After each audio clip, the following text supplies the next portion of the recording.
these coyotes and these human traffickers, they make a right turn before they get to the port of entry.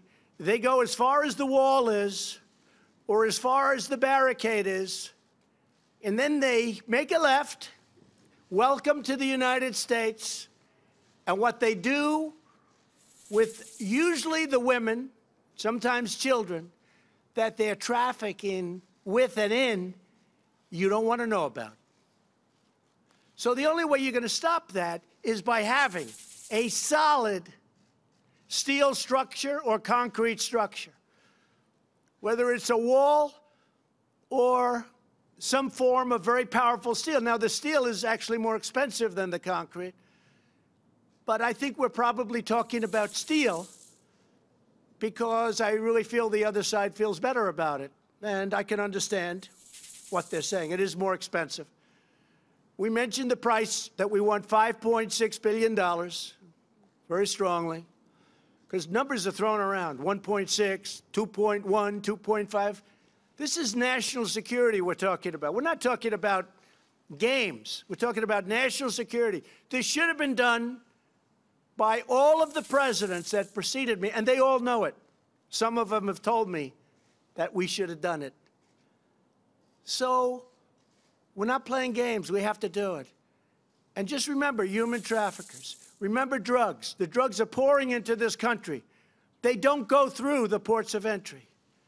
When they do, they sometimes get caught. When we finish, and the Democrats do want this, they want ports of entry strengthened, and I want to do that too. In fact, we have it down. It's about $400 million, and we can have the best equipment in the world. Now what they'll do, if we have the protection and we have strong ports of entry with this incredible drug-finding equipment, I don't know what they're going to do, because they're not coming in through past the steel gates or the steel walls or the concrete walls, depending on what's happening, because we are meeting this weekend. We have a group. I've set up a group. They are going to tell us who their group of experts and probably people in the Senate and congressmen and women are going to come. And we have 3. I said, give us 3. Then I said, you know what? Send over 9 or 6 or 3 or 2. Doesn't matter. Send over whoever you want.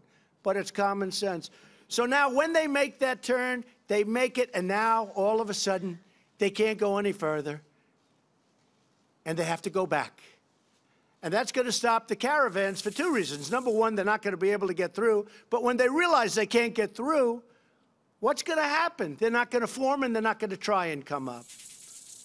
And they can apply for asylum, and they can, most importantly, they can apply for citizenship, because the companies that I told you that created these great job numbers, they're incredible job numbers, beyond anybody's expectations. I don't think there was one Wall Street genius, of which I know many of them, but they're not geniuses.